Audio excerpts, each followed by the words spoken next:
Hello, my name is Sam, and we will be doing session 2 of Halophilic Archaea. So here is our halophilic, what is we hope is a halophile. You can see it has a pink pigment, which is what we expected. But just to make sure that it's not bacteria or an algae, we are going to be testing a couple different things here.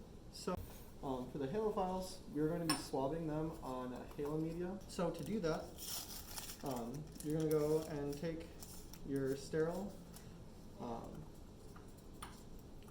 tip and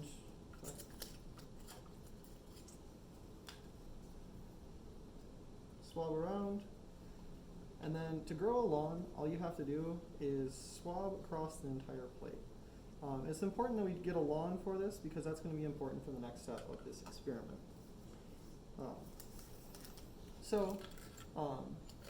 We are going to also be growing Staph epidermidis on a TSY plate and Saccharomyces cerevisiae on a PDA plate.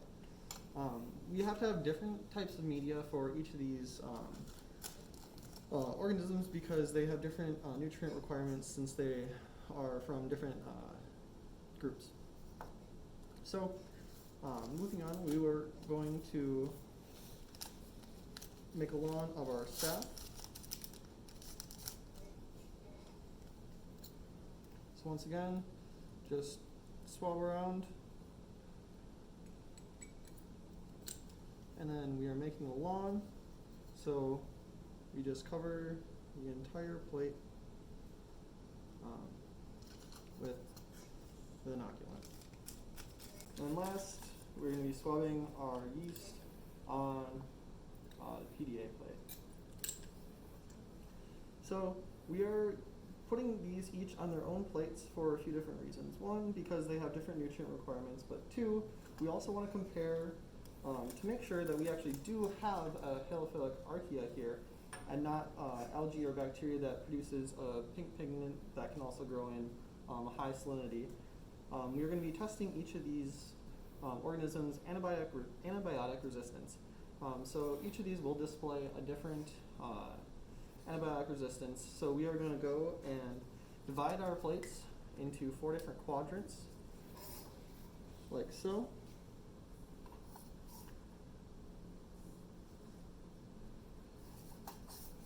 So then on each of these different quadrants, we are going to be putting a different antibiotic.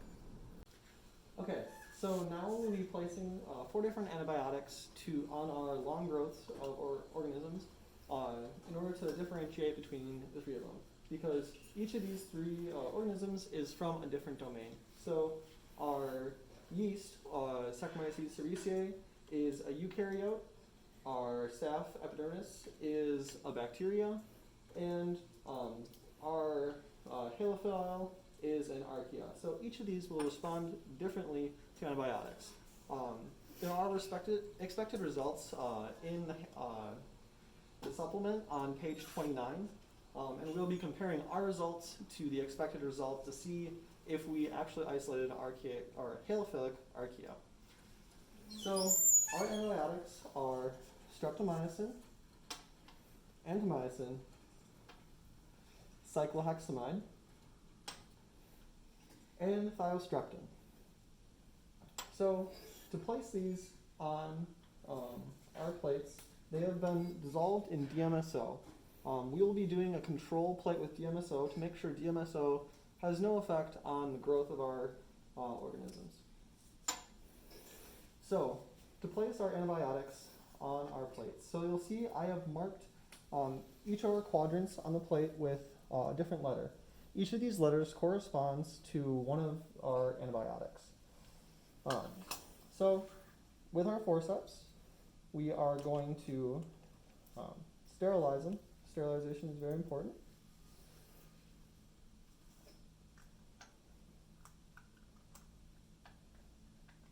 So after sterilizing and dipping in your forceps into the 70% ethanol, you're going to let the forceps dry for about a minute to make sure that you don't get any ethanol into the discs.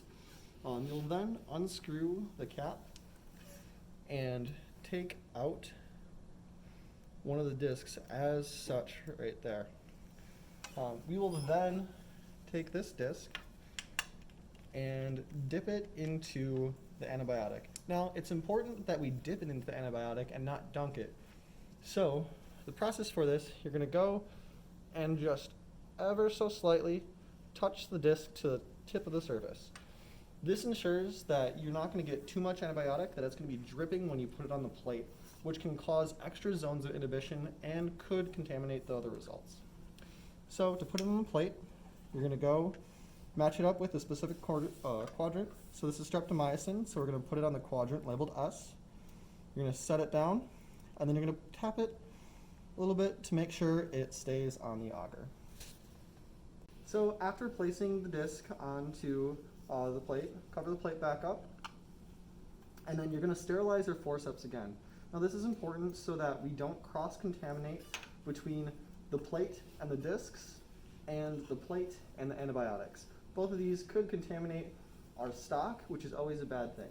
So we're going to let our forceps dry a little bit, and once they're dry, they are, we're going to take another disc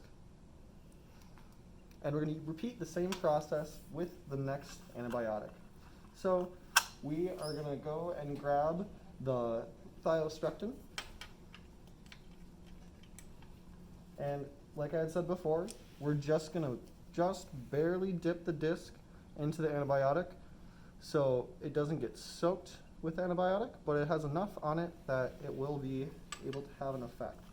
So we're going to match it up with the section labeled T, place it on the section, and tap it down to make sure it sticks. Then cover up your plate, and then continue to do so for the rest of the plates and the rest of the quadrants with their respective antibiotics. Now we have our halophile plates, our bacterial plates, and our eukaryotic plates. So what we're going to do, we are going to put our halophile plates into this container, and then put it into the 42-degree incubator. And then we are putting our staph and yeast plates into 30 degrees. One important thing to note, we are going to be placing these plates agar side down. We do that to ensure that the discs with the antibiotics that are on them and the DMSO control plates, the discs don't fall off the agar and then compromise the result.